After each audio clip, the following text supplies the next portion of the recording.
Halo teman-teman semua, perkenalkan nama saya Desti Sunya Bulele dari kelas SIA 21. Pada pertemuan kali ini saya akan membahas tentang Enterprise System.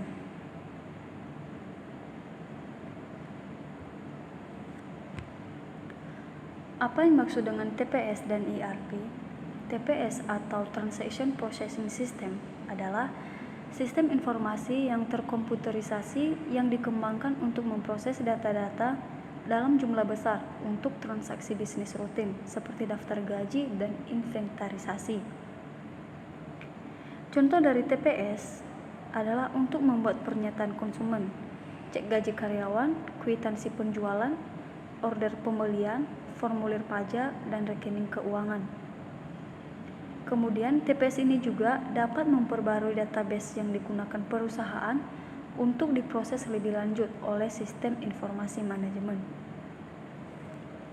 Kemudian tugas utama dari TPS ini adalah untuk mengumpulkan dan mempersiapkan data untuk keperluan sistem informasi yang lain dalam perusahaan. Pengumpulan data yang dimaksud adalah menangkap dan mengumpulkan semua data yang diperlukan untuk menyelesaikan proses transaksi, dimulai dengan transaksi mengambil order pelanggan dan menghasilkan data yang berfungsi sebagai input ke TPS. Data harus ditangkap pada sumbernya dan dicatat akurat secara tepat waktu. Caranya bisa dilakukan secara manual, yaitu mengumpulkan order penjualan atau perubahan persediaan yang ditulis tangan, menginputkan data langsung ke dalam komputer, dan secara otomatis yaitu dilakukan dengan perangkat input khusus seperti scanner, point of sale, dan terminal.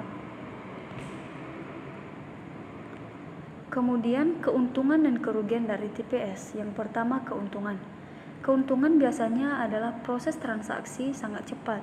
Biasanya hanya membutuhkan beberapa detik. Namun jika ada banyak file dan dalam antrian, waktu untuk memproses data yang diambil mungkin memakan waktu yang lama.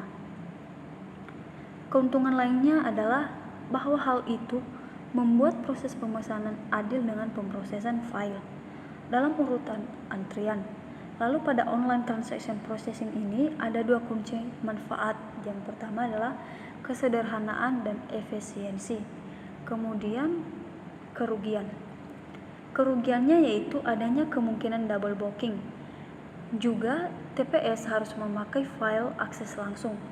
Media serial akses seperti magnetik tapi tidak bisa digunakan. Dalam OLTP, alat ini memang alat yang tepat untuk organisasi apapun.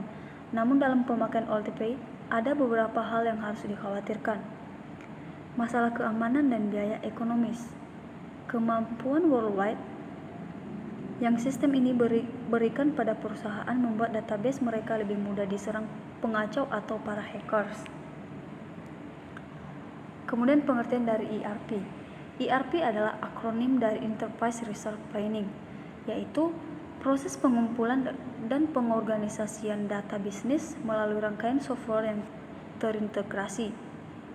Pada dasarnya, ERP adalah aplikasi yang mengotomatisasi proses bisnis, mengontrol dan mengumpulkan masukan dari berbagai data. Data tersebut meliputi data akuntansi, manufaktur, rantai pasokan, penjualan, pemasaran, dan sumber daya manusia atau SDM. Ada beberapa manfaat dari penggunaan ERP dalam perusahaan. Beberapa di antaranya adalah sebagai berikut. Yang pertama, visibilitas dan efektivitas alur kerja. Yang kedua, analisa data. Yang ketiga, solusi penjadwalan. Keempat, kolaborasi lintas departemen. Yang berikutnya, manajemen risiko dan keamanan data. Kemudian yang terakhir, dapat disesuaikan dengan kebutuhan perusahaan.